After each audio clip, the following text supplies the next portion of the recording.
We are live on Facebook now. We welcome you to the August 25th, 2020 meeting of Henderson County Fiscal Court. For those joining us on Facebook Live, we're glad to see you. And thanks for your patience with these virtual meetings. We know it's unusual times, so we are doing the best we can with these and making sure everybody stays safe. So thanks again.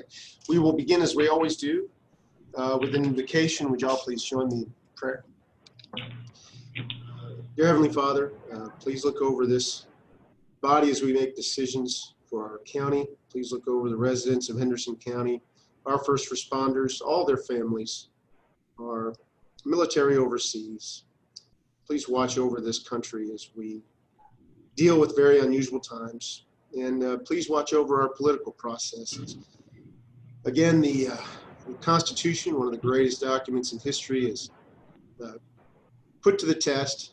And we hope that everything comes out as the founding fathers intended, and we have smooth elections. And please guide our county clerk's office as they do the very best they can for all voters in our county.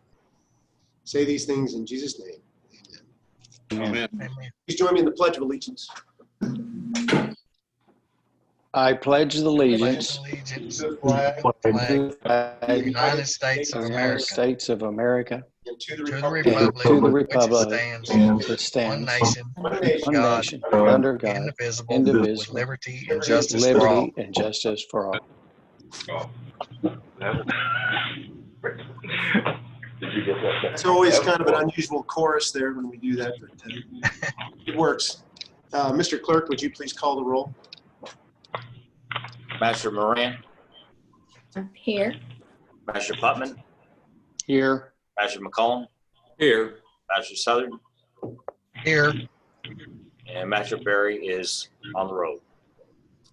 Unable to attend today, but that is fine. We have obviously enough to do business. So we will start with the minutes of the August 11, 2020 fiscal court meeting in your packets. After a period of review, I'll entertain a motion to approve those.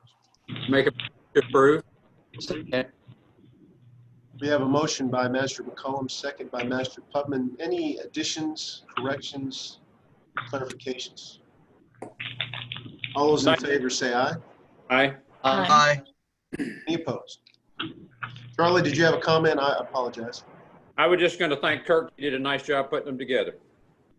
Good deal. He always is very particular. Very efficient. We have with us Brian Bishop from the Planning Commission, and I see him. There he is. We have a bit of an unusual situation on the Planning Commission, and we briefly explained it in the packet that was sent out. But I'll turn it over to Brian now to kind of give us an update on what we might need to do here. Brian.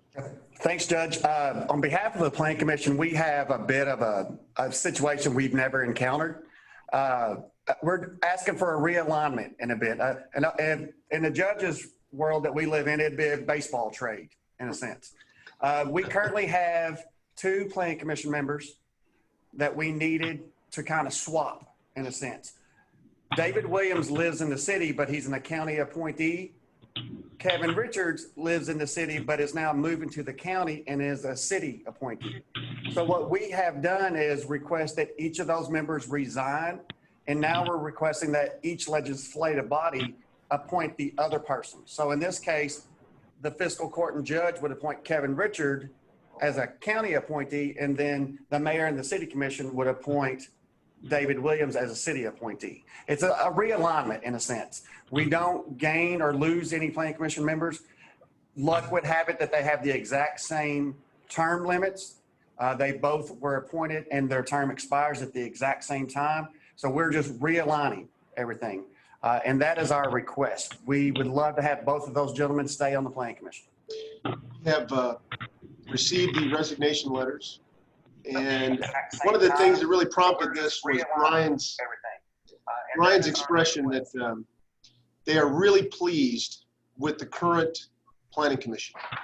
And both of the gentlemen we just mentioned are seen as very valuable members of the commission, very conscientious members who contribute a lot to the discussion, and we hate to lose either of them because of this move by Mr. Richards, right?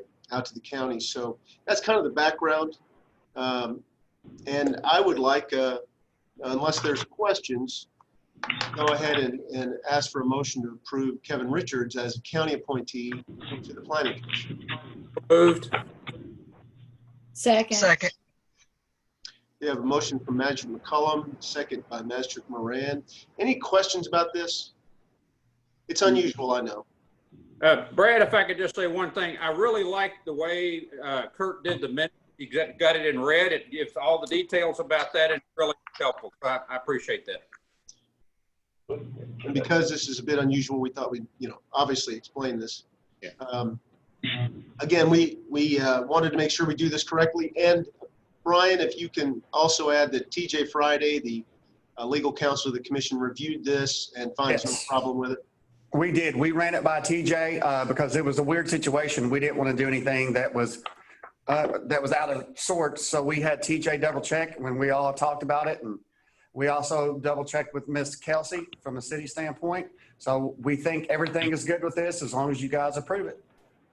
And we will be waiting for the city to appoint David Williams, which could, I think, happen tonight, probably. I believe so. So we have a motion and a second to appoint Kevin Richards as county appointee to the Planning Commission. Any other questions? All those in favor say aye. Aye. Aye. Any opposed? Thank you, and thank you, Brian. Thanks, guys. Appreciate it. Next in your packet, something we discussed last week is the support letter for Kennergy's application to the Public Service Commission to get a waiver to allow them to explore and perhaps eventually provide high-speed broadband internet service to their rural customers. I think you've seen a lot of news about this, both on social media and in the regular media, and how it potentially could solve a huge problem, both in our county and in Kennergy's footprint, in getting wired internet service to folks who live way out in the county or even just near the county, as long as they're Kennergy customers at the moment. We did write a support letter. I hope you've had a chance to read that. Any questions about that? Judge, I guess the thing I would say, and the only comment is, and what I've heard, what little feedback I've heard on it is to make sure that, or try to, that it's affordable. Affordable being the key word.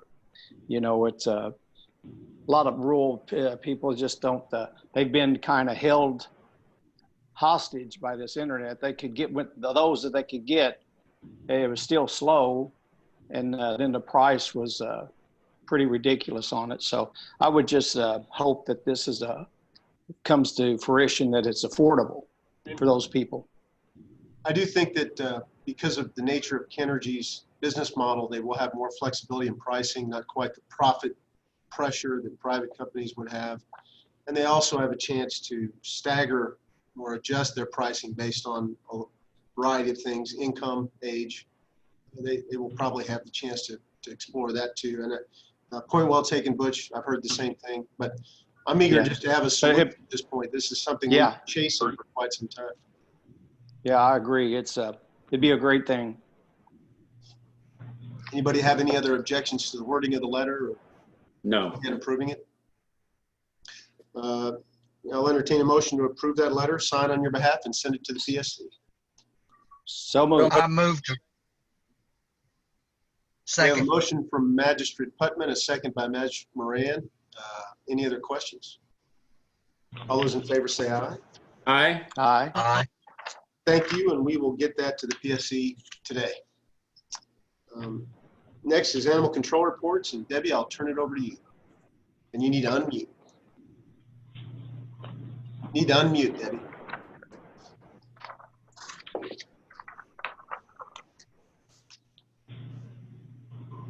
Good morning.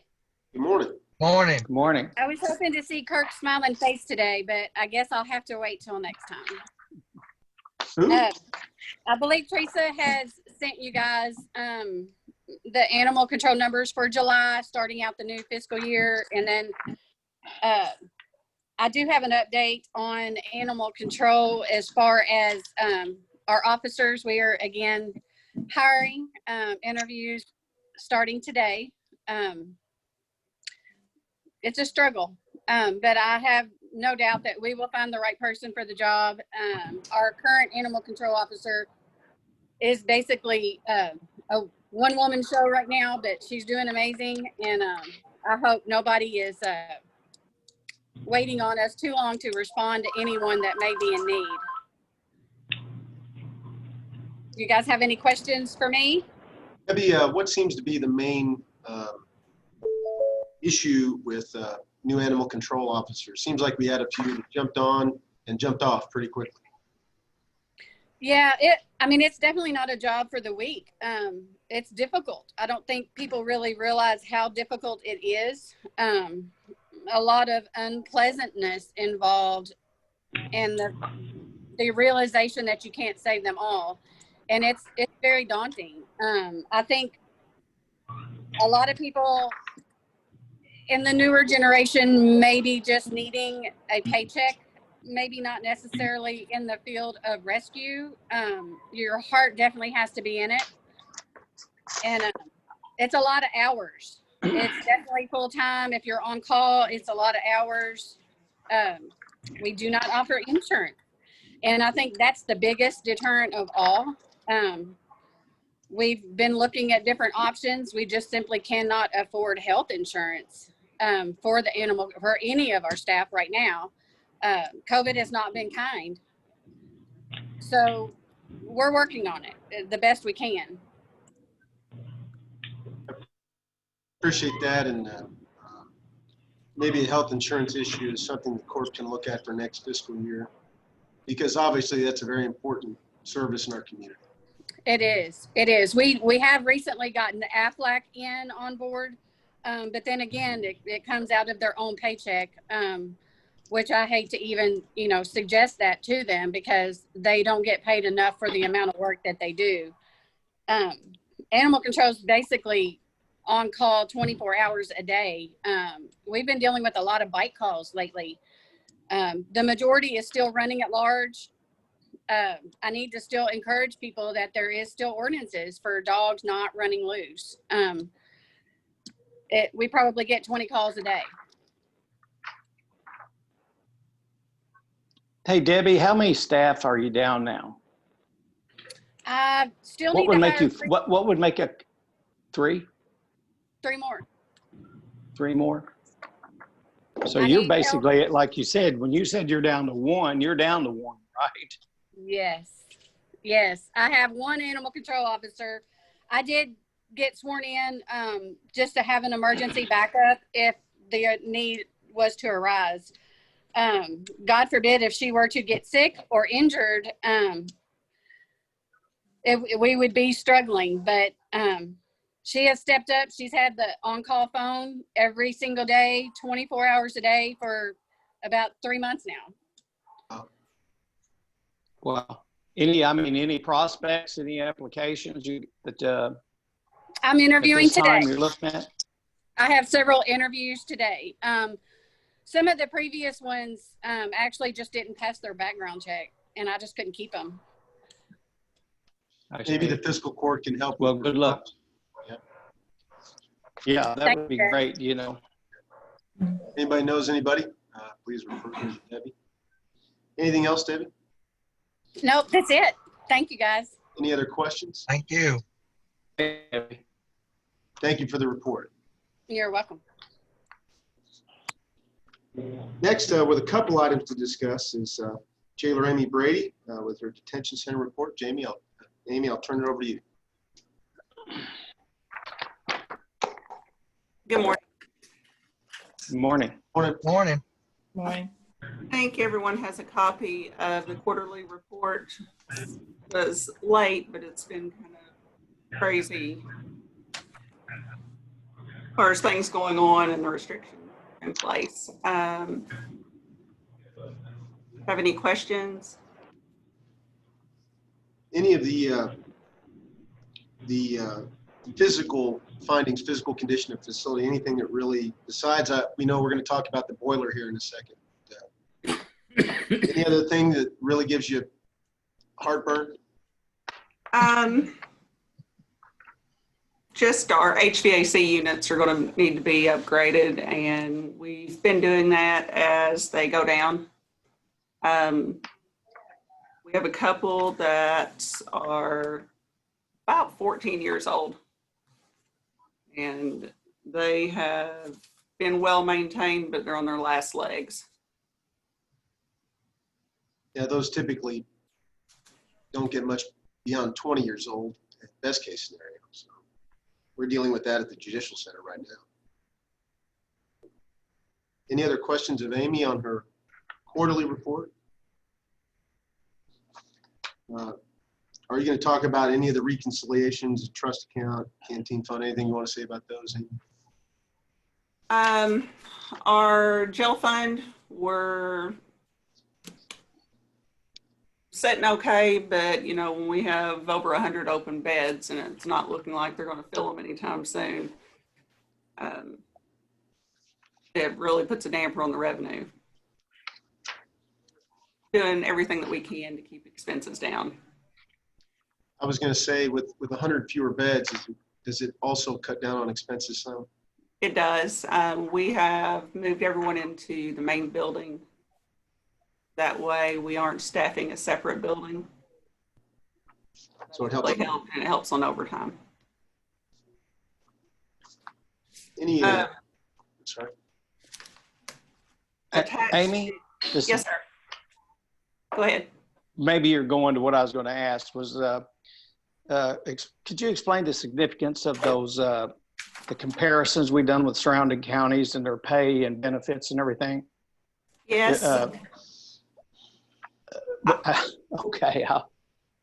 I had asked Captain McElfresh to do a comparison in some areas across the state that have facilities close to our size, and to see where we stand, because we raised our starting pay from 12 to 14, so we could compete with like Davis County and Hopkins County, and then of course, you know, they changed their starting pay because they're not getting the applicants.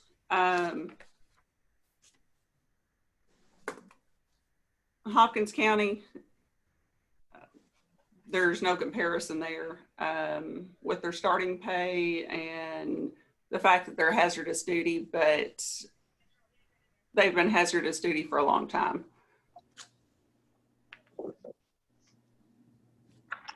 I guess my point was there something in that you're wanting to do as far as another pay increase or a change in benefits or something, some recommendation? Yes, sir. I would like to look at raising our starting pay, if not now, in the near future, to $15 an hour, so we can at least compete with Davis County, Hopkins County. You know, Northern Kentucky, of course, is going to have a higher rate of pay because the cost of living up there is significantly higher. But if we can get our pay up to $15 an hour coming in, that would really help. An issue with turnovers, I'm assuming. It's turnovers high. We have a board meeting this afternoon, but I was on a conference call with some other jailers on Thursday. And, you know, when people can sit at home and draw more money than what they're making Got an appointment at the jail, then a lot of people are choosing to do that. And people will apply for the jobs and then they won't show up for the interviews. Looked like our insurance was pretty comparable to what was going on across the state. But I did see what some of the starting salaries were a little higher. And is there anything we need to do with this today, or does it need a little more discussion? I guess that question, Judge, might to you and Amy. Yeah, if we can look at this in the near future and consider raising our starting pay, I would greatly appreciate it. Okay. to see how we can do. We have Did submitted, that, go ahead. I'm sorry. I said, when we done the budget, was you thinking a little ahead and thinking you might want to do this and put it in your budget as far as salaries? I can't remember. Yes, we have it in there, and then with the vacancies that we have, it should accommodate the increase. There's several people that any overtime that's worked, like for programs and things like that, because they are a benefit to the inmate, then the overtime pay with the salary and benefits and things like that, they are reimbursed to the jail fund from the commissary profit account. Amy, if we raise the starting Thank you, pay, Amy. if we raise the starting pay, will that move all the other pays up, or you just wanting to move starting pay only? No, we would have to make pay adjustments.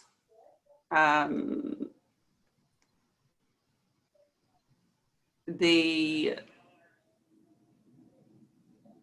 starting pay at $14 an hour, and if someone has experience like with computers and they can work in our booking and bonding area, then they'll get an incentive pay increase on that. If they work with transports, they'll get an incentive pay increase. We do things to try to benefit the employees that are experienced and have the knowledge to handle situations when we're not here. So this isn't an easy environment. It's not an easy environment to work in at all. And, we had a staff assault Sunday night, and things usually happen when less staff coverage is available. The lockdown here, as far as the workers not going out, and the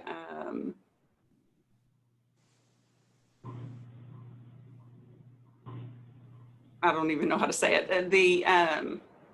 We don't have the ability to transfer inmates.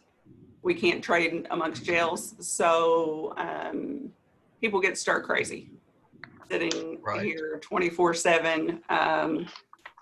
We can't allow volunteers in, so a lot of the programs are down. So it's difficult. It's difficult right now on everyone, and stress levels are very high. We have some people that will come in and just decide it's not for them. And we need to find some people that are looking for, a future. I wasn't planning when I applied here 24 years ago. I mean, this wasn't what I had planned for my future, but after you get in here and you get involved, then it's something you take to heart. Well, I wonder if we wouldn't be better off to reward, instead of rewarding a starting pay, as opposed to rewarding staying with us and being more efficient to you. Starting pay, like you said, you can pay them $20 an hour, but if it's not for them, they're leaving. I mean, it don't matter. The money's not going to keep them there if they're not happy. Yeah. So I wonder if we maybe shouldn't restructure in some way of incentive to once you're there and trained, and maybe move up quicker, maybe move other ways other than just starting pay increase. Yeah, we did pay adjustments when I was appointed jailer, and then a few months in, I approached the judge in the court about fixing some of the issues with the pay, because throughout the years, there were changes in the starting pay, but there weren't adjustments to the pay to those of us that had worked here for years.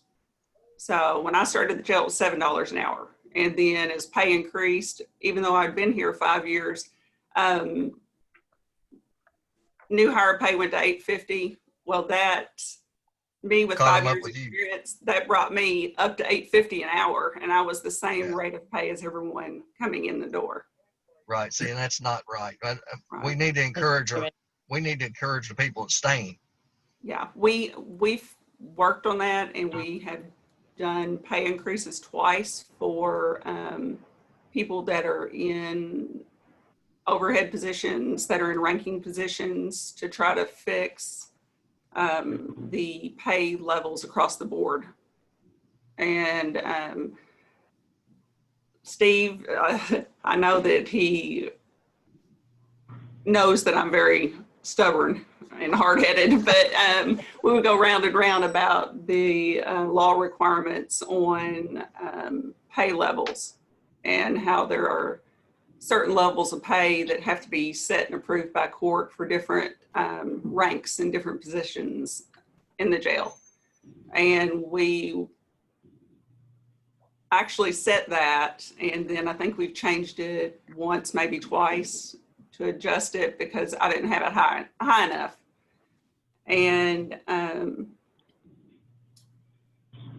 we have to have applicants that can pass a background check, applicants that can pass a drug screen. And Yeah, well, that's good luck.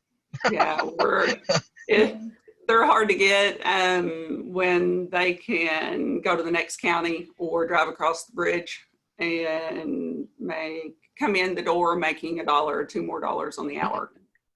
Even if we consider doing a pay increase after they make it past their probationary period. Would Tim just kind of ask, would you be implying that maybe shift differential or something like that be applicable as opposed to giving shift premium?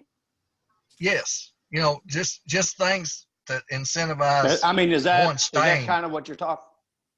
Right. Yeah. Guys working second shift. Let's face it, that's not the best shift in the world. You're away from your family at night. It's right. and there ought to be something, I think, in place for that. But then to keep the mule moving, you always put a carrot out in front of him, and so you want him working toward the carrot.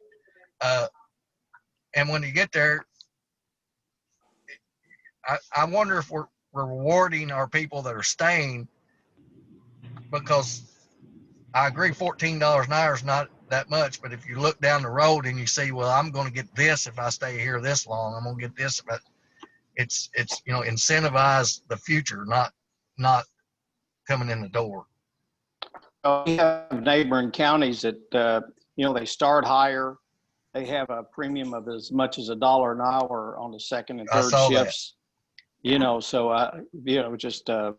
So we're competing kind of with these counties, and as the jailer said, they go across the bridge and do a lot better. Just a question, and we don't have day one insurance, correct? They got to get in past the probationary period. We do have day one insurance. We do. No. We don't? Kurt? Unmute Kurt if you can. I believe insurance starts 60 days after you're hired. How many was it, Kurt? I believe it's 60 days. That'd be a question for Angela. I didn't know. It was just something that popped in the head there. I see a lot of probations on a lot of these different jails. I was just wondering if we had day one coverage, which is a big deal as well. I'm done. Absolutely. Thank you, Amy. Thank you, Amy. Thank you, Amy. Amy obviously manages her own budget well. Changes to the pay scales and other adjustments, would have to be managed within her budget. And so if you'd like, I can ask her to maybe study on that some more and bring a proposal back to fiscal court at some point and spell out what she thinks might help. There are restrictions on things like mid-year incentives or bonuses or anything like that. And some of those things that might be possible in the private sector are not in the public sector.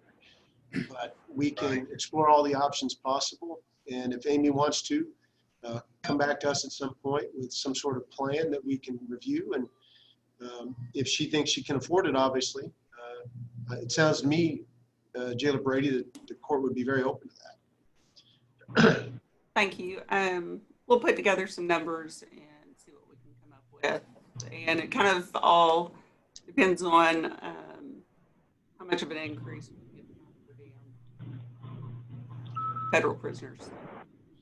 Any other comments or questions about that topic? Well, I'd just like to say, in that same vein, we've got similar problems at the sheriff's office too, with pay and whatnot. We've got to look at both of them.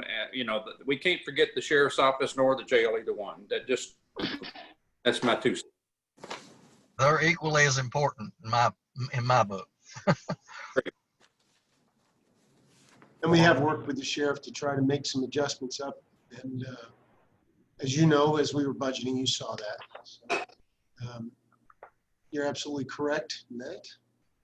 Any other questions for Jailer Brady about that? If you don't mind, we can move on to your, I'm sorry.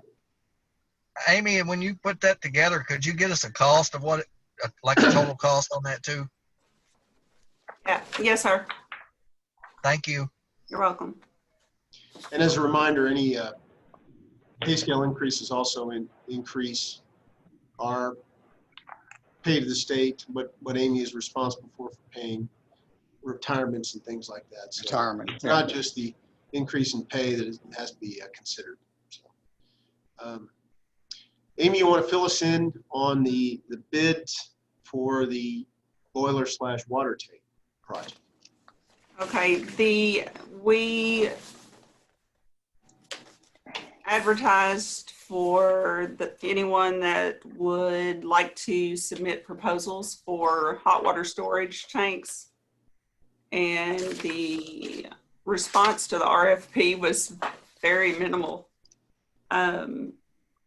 Harold Fish Incorporated out of Bloomington, Indiana, submitted a proposal. And the proposal came in at $63,950 for 2 storage tanks. I met with Jay Smith, and Jay seems to think, you know, they're all going to be kind of comparable, even if we had 10 proposals, because of the fact the storage tanks were put in the jail and then the roof was put on the jail. So they were lifted in with a crane. So they're going to have to be cut and removed in little pieces through the door. So right now we're running on 1 storage tank.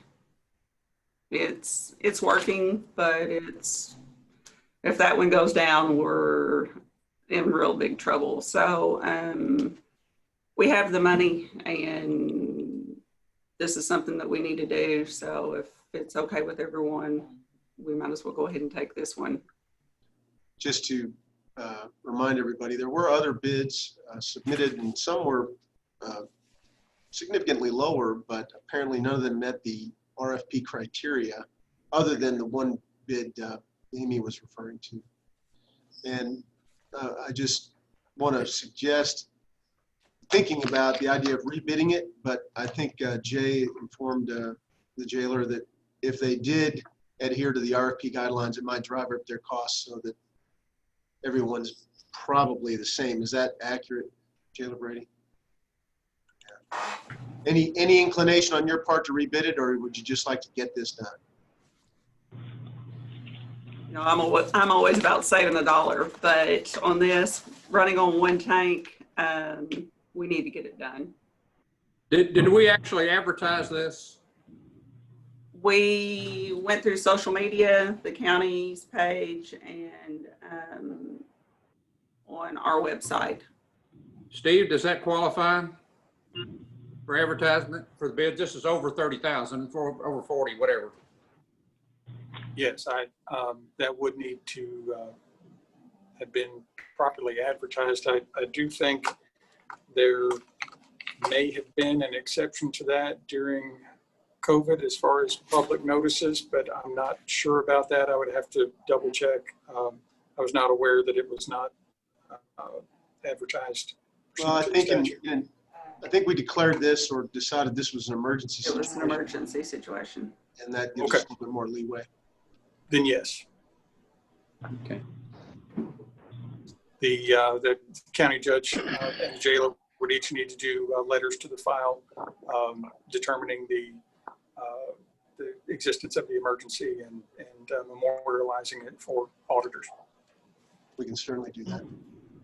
So we had 4 bids, and I think it was 4 or 5, and the lowest bid on there, they didn't qualify. Is that what the problem is here? Criteria, I think. They submitted proposals that were outside the time frame of the RFP. Oh. So it's going to take them longer to do it than what we need. No, they submitted proposals that before we advertised. So did And once the RFP came out, it's like everyone vanished and they weren't interested in submitting their proposals. So the proposals that we got, or the bids that we got,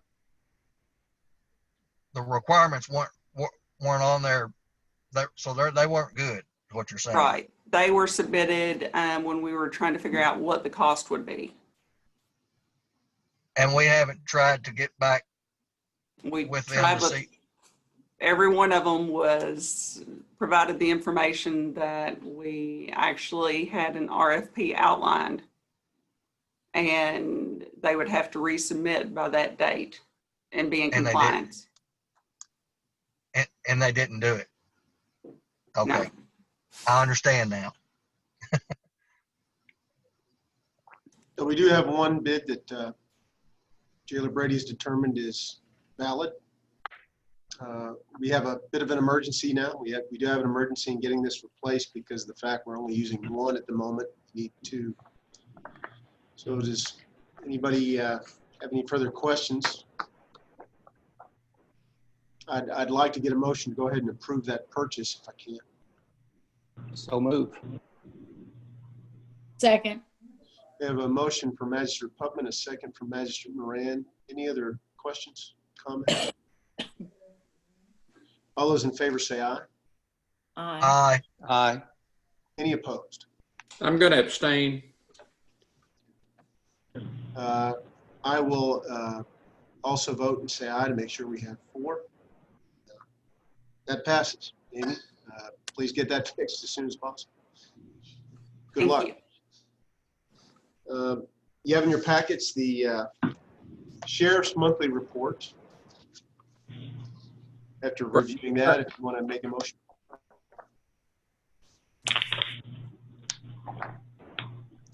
Charlie, you're frozen.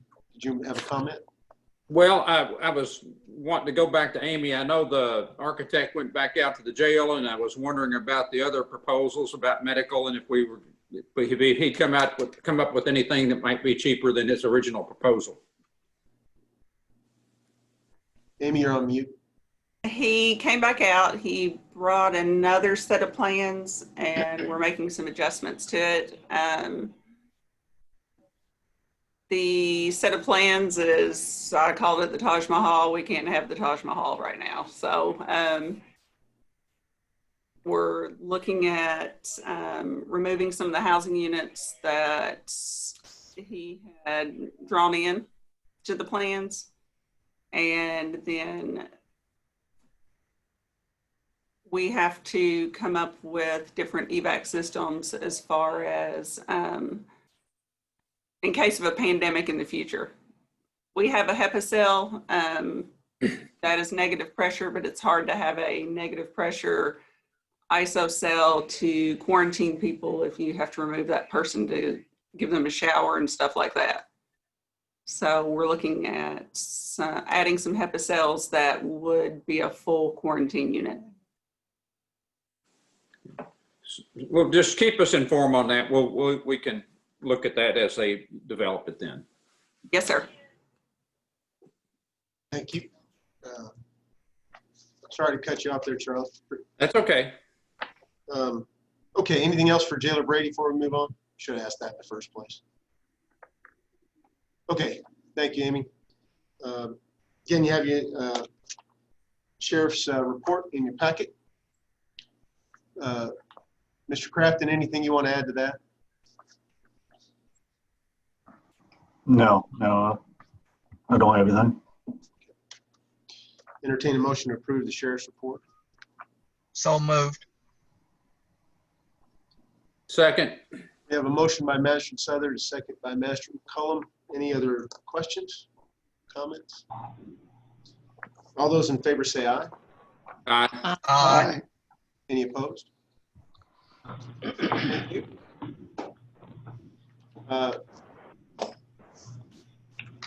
Mr. Weeson, you have the county clerk's report in hand. Yes. I believe I mailed it out to everybody yesterday. Yes. Monthly report, Denise is unable to be here. She had a conference call about the same time we have this. They did turn in a check yesterday for excess fees for the month of $230,085.32. Which is a nice chunk of change. Go ahead. I'd make a motion to approve. Second. We have a motion approved by Master McCullum, a tie for a second, and I'm going to give it to Master Southern. Any other questions? All those in favor say aye. Aye. Aye. Aye. Any opposed? Thank you. Mr. Gold, your report. Thank you, Judge. You all may have received a supplemental report on our financials late yesterday. Part of that was actually intended to be on for the next fiscal court meeting, but Kathy Daigle in my office is probably the most efficient human being I've ever worked with. So late yesterday afternoon, I mentioned to her, hey, we need to turn that check over. And next thing you know, she's got it upstairs and everything revised. But there's actually a resolution that needs to go with that. So I'm actually going to pull that off, and we'll have that ready for the next fiscal court meeting. So back to what was your original report from us is reimbursement for dental and life in the amount of $497.65, health insurance $6,990, AFLAC $124.94, a flow through from the city $458.33, interest in the amount of $63.40, $21.13, $463.89, for a total today of $8,619.34, and bringing the fiscal year total to date to $52,707.23. And Judge, after you approve that, I have another item I need to bring up. A motion to approve the county attorney's report. I move we approve it. Second. We have a motion by Master Moran, second by Master McCullum. Any questions of Steve? No. All those in favor say aye. Aye. Aye. Any opposed? Thank you. And Mr. Gold, you have another item? Yes, Judge. I have a personnel item that I need to have approved by the court. As many of you know, Hillary Landtrip has been our child support attorney in the office for the last year or so. And she's in a position that we have been able to get 2/3 of her salary reimbursed by the federal government. Actually, last year, that percentage ended up being a little bit over 80% that we were able to get reimbursed. So that's been a fantastic thing for our office and really been a game changer in our child support division. Unfortunately, she's originally from Hopkins County, and they found out what a gem I had with her, and they have lured her back to Hopkins County. So that is a big loss for our office, but it also has created an opportunity. a young lady that some of you may know named Jessica Murch, who was actually a co-op student in our office when she was in high school several years ago, and then worked in our office. She went off to college and law school and has just graduated from law school. And she is coming home to Henderson County, so it's a perfect opportunity to bring her back into the office.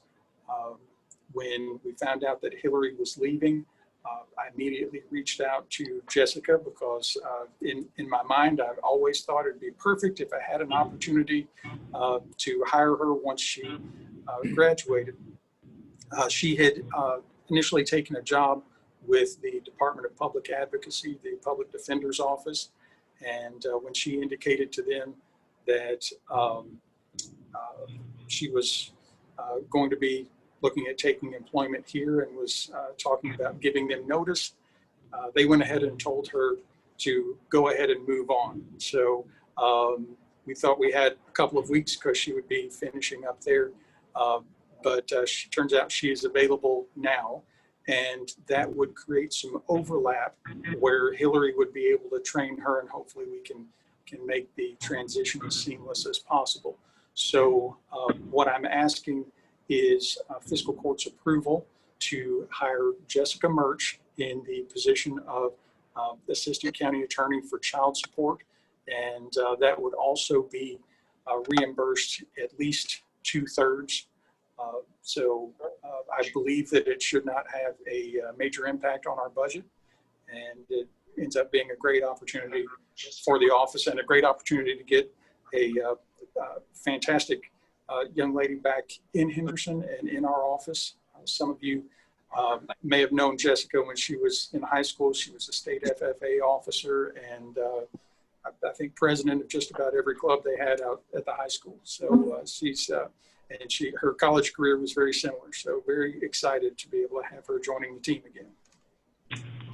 And as Steve mentioned, should be able to fit it within current budget, even though there's a bit of an overlap. So I'd make a motion to approve. Second. Second. we have a motion by Manager McCollum, second by Manager Putman. Any other questions on that? Always good day when we can bring a local back working here. Okay, all those in favor, please say Aye. Aye. Aye. any. Aye. Okay, that passes. Thank you very much, Steve. Appreciate Thank you. it. Now to Brenda Ryder. Speaking of a last-minute situation, we had a situation with our coroner come in yesterday, but I'll turn it over to Brenda to talk about those transfers. The transfers with the explanations are as presented. And again, these are redistributing the redistributing appropriations within the existing budget. From the jail fund, transferring from contingent appropriations to the miscellaneous appropriation line in the amount of $21,962.23. This is to actually transfer from the jail fund to the general fund for the site-based administrator reimbursement of the county attorney's office. The second transfer is in the general fund from contingent appropriations to the coroner's supplies and expense line in the amount of $6,345. And this is to pay for an invoice for unexpected repairs and decontamination services. I'll expand on that second item. As we all know, last week, Bruce Farmer informed everybody that he had been quarantined for a while with COVID. And during that period, the refrigeration unit at the coroner's office went down. And we actually had a person, a body in the refrigerator at the time. And when the refrigeration went down, that body disintegrated basically and ended up, for want of a better term, leaking all over the floor. And we had to have these decontamination services as well as some repairs on tiling in the office repaired. It is what it is, and Mr. Farmer had it repaired for the amount of $6,345. And so that's what that is all about. Necessary to do that. And because his expense line item didn't quite anticipate that, we're moving some money over there. So, anybody have any questions about transfers? Entertain a motion to approve. So move. Second. We have a motion by Master Putman, second by Master Southard. Any other questions? All those in favor say aye. Aye. Aye. Aye. Any opposed? Thank you. Ms. Ryder, claims? You have your bank balances after paying claims today. The day-to-day appropriation lines should be at approximately 16%. I do have additional claims from the general fund to Walmart in the amount of $519.18. This is for and to come from the courthouse custodial supplies appropriation line. To M Toll Incorporated in the amount of $6,344.28. This is for the check for what the judge just explained for the coroner's needs, and is to come from the coroner's supplies and expense appropriation lines.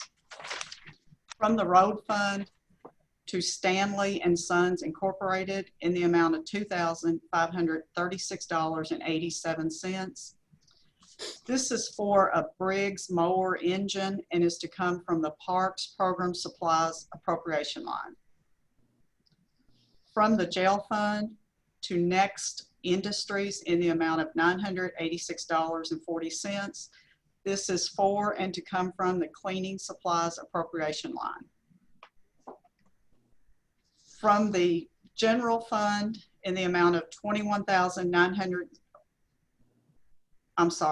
from the jail fund to the general fund in the amount of $21,962.23. This is the transfer from the jail fund to the general fund for the reimbursement of the site-based administrator and will be recorded to the county attorney's appropriate reimbursement line. Make a motion to approve. Second. We have a motion by Master Cullum, second by Master Putman. They are both on the Finance Committee. We discussed these items yesterday. Any comment from either of you? No, I just think I appreciate all you're doing, Brad and Brenda. You all are doing a fantastic job under the circumstances, and I think we're hitting it on all cylinders. Yeah. Remarks, Judge. It's nice to say that we're on target when we reviewed everything yesterday, and everything's really looking good. Thank you. So we have a motion and a second. Any other questions? All those in favor say aye. Aye. Aye. Any opposed? Thank you. That passes. Ms. Ryder, anything else? Okay, thank you. Before we get to go to the county, we want to send our best to the family of Ken Wallace, Constable Ken Wallace, who passed away last week. Because of that situation, we do have to appoint a replacement. The situation has occurred sooner than 90 days before the upcoming elections, so we don't have a chance to get this opening on the ballot. So we must appoint a new constable. I have a recommendation from Keith Berry. He suggested Mark Hargis, who I think is familiar to all of you, long-standing celebrity citizen, for want of a better term, has helped organize Bluegrass in the Park for many years, member of Kings Highway, and so he's been very active in the community. And I talked to Mark directly. He's willing to take this on. He would serve through the general election in 2022, and then would be up for election again. And I would entertain a motion. It is my appointment, but I would like the support to kind of bless this. So any questions about the appointment of Mark Hargis to this position? Oh, Judge, he lives in Harris, which is in the 4th District, and Mark's a fine fella, and I'm sure he'll be a great constable. So I support your decision all the way. Thank you. Is that a motion, Butch?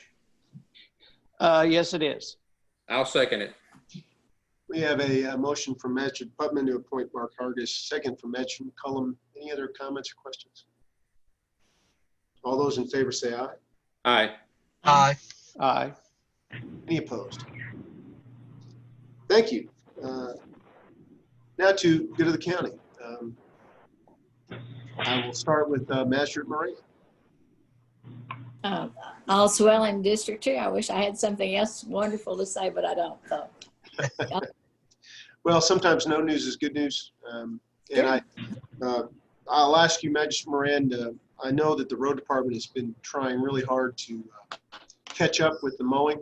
I don't know if you've heard any more comments about the mowing, but I've heard a lot of compliments about the diligence in getting the mowing done. So I hope that remains the case. No, that is. In District 2, yes. Thank you. Okay, thank you. Magistrate Putman. Thank you, Judge. Everything's kind of quiet in the 4th, which is a good thing. Again, I'm looking forward to Mark Hargis serving as constable here with the district, here at District 4 along with me, and he was a good choice. And everything else is good, Judge. Thank you. Magistrate Southern. I'd like to congratulate Mark too. He's a good guy. Know him. Think he'll do well for us, that's for sure. I was out on Ohio Drive one day last week. When I got back off vacation, had a little illness going on. I've been down, so I haven't been out on all the roads. But I come by Ohio Drive, and they were making very good progress. I think it looked good, and they told me that blacktop's coming this week. I don't know. Did it happen, Bill? It did. It did, and they'll be finishing up the base coat of asphalt today. Good deal. So it looks great out there, I think. I worked out there for several years, so I see the improvement. Y'all did a great job. Thank you. Thank you. Other than that, everything's good. Excellent. We'll be getting to Bill here in a second. Magistrate McCullum, for good of the county. Well, first I'd like to wish a belated birthday to our magistrate in the 2nd District, Beth. So I apologize that I did not say anything before now. And everything is good in the 5th, and I just appreciate everything everybody's doing. And the road department seems to be really hitting on all cylinders as well and getting the mowing done. And I don't know if there's anything more updates on anybody get us any prices on the ditching there out on Airline Road.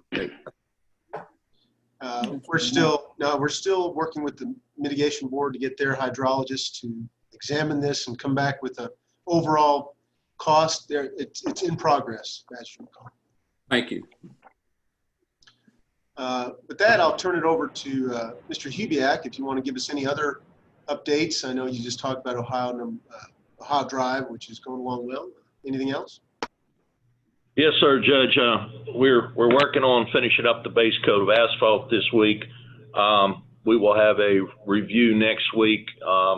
Next month, we will do the wedging and the surface coat and come back with all of our final shoulder work and finish up the drainage, manicuring, things of that nature. So we're on schedule. Everything is going according to plan, even with Mother Nature's intervention of more than enough rain over the last 2 years. I will tell you on a good note that we have received several calls to the road department and on my phone personally from citizens that have complimented our progress and what a good job our people on the mowers have been doing when they come by their properties.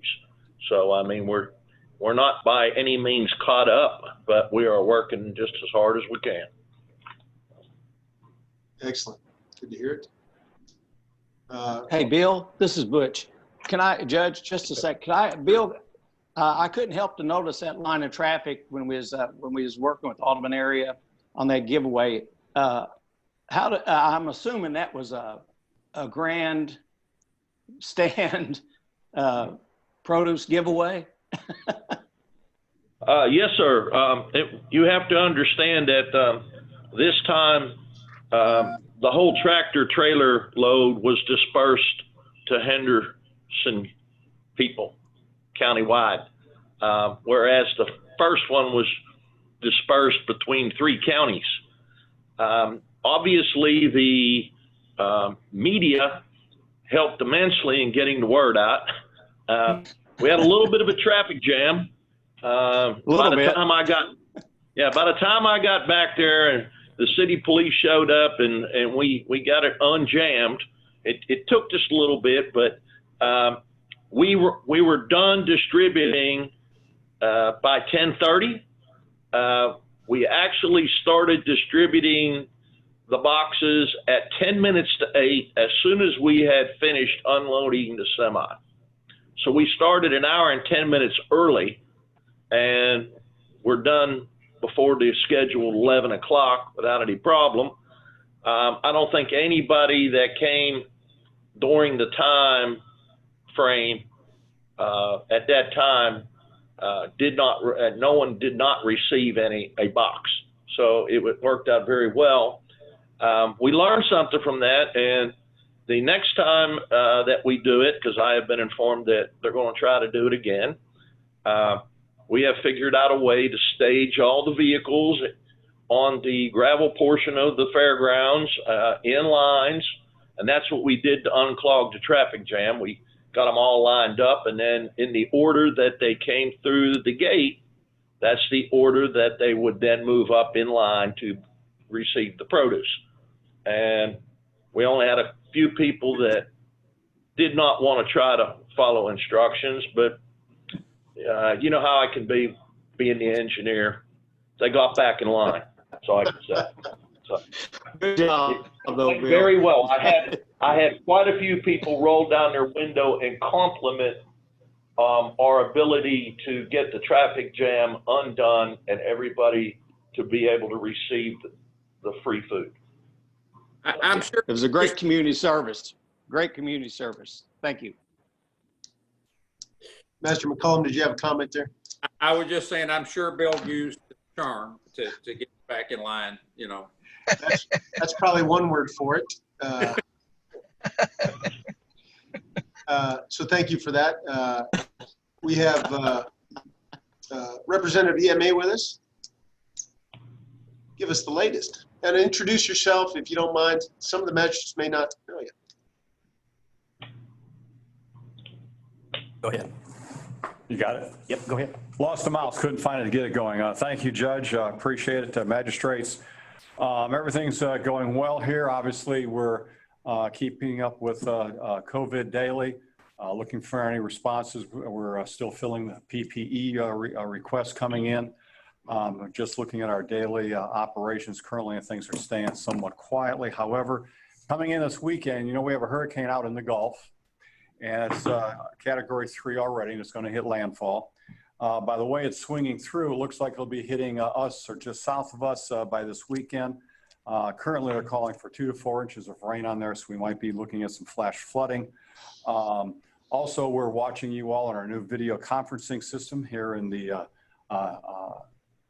in our EOC room here, paid for by the LAPC fund. You might want to come visit and maybe hold a conference from here to everybody else. But flash flooding possibly this weekend due to the rain coming through. And everyone, this is Fred Binking. He is the Deputy Director for Emergency Management. I thought everyone knew that already. Welcome, Fred. For those of you who hadn't met Fred, he's a really capable man. Glad he's volunteering in that position. I know Kenny relies on him heavily. And Kenny, anything to add? Sorry. No, sir, he did a good job. Thank you, guys. We have our coroner with us, Bruce Farmer. He and I have had a discussion about ongoing challenges with funeral homes and pauper burials, trying to work with the city to come up with a agreeable arrangement. One thing I'd like to reiterate with the coroner and maybe with Steve Gold's office is we do have steps that we can follow to get cremations approved, which will drive down our costs immensely in case that expense falls on the county. Mr. Farmer, you're aware of that kind of listing of basic steps to get that done, correct? Yes, sir. I'd really encourage you to do that. I think one of the solutions for the county anyway is to try to get as many cremations as possible when we have an indigent person. I know you have a lot of requirements to notify next of kin if at all possible. And if there's no success in doing that, we can get a court order to be able to do that. And there is a prescribed process for that. But I think if we follow that and work hard at learning the best way to do that so that it's fairly efficient, we can drive down our potential liability for indigent bodies tremendously. Anything about that you disagree with, Bruce?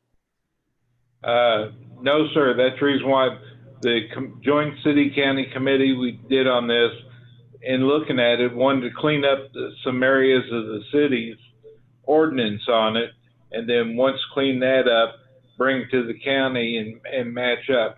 The county's biggest problem is any that we cannot cremate. The county does not own a cemetery, so we'd have to work out something with the city about using their facilities and working out the financial bit. But it's one of these things that hadn't been addressed in years, and the funeral homes are about like everybody else. You know, the reimbursement hadn't changed in over 15 years. So we're going, now that the pandemic's down a little bit, we're going to get back on that, working on it, and see what we can do. We've been talking about utilizing the city's Potter's Field for some time, have we not? Yes, sir. But we haven't come to a resolution. The city charges out $1,000 a grave space. It's down at Fairmont Cemetery, and one of the things I brought up in the meeting, you know, the city's owned that property for a lot of years, and I understand their adjustment for the regular people, but see if we can do something about the indigents and adjust in that situation. I think that's a great reason, because it might take a while to reach an agreement if we can at all. That's a great reason to really focus on getting these cremations done. And if you don't mind, Mr. Gold, if you want to follow up with Mr. Farmer again to walk through the best advice you can give him about getting cremations approved, I'd appreciate it, because I do Absolutely. think that's a lower cost solution for us. It might require, you know, a bit more work, but it shouldn't be too arduous. Would you agree, Mr. Gold? I'll be glad to get that information to him. Yes.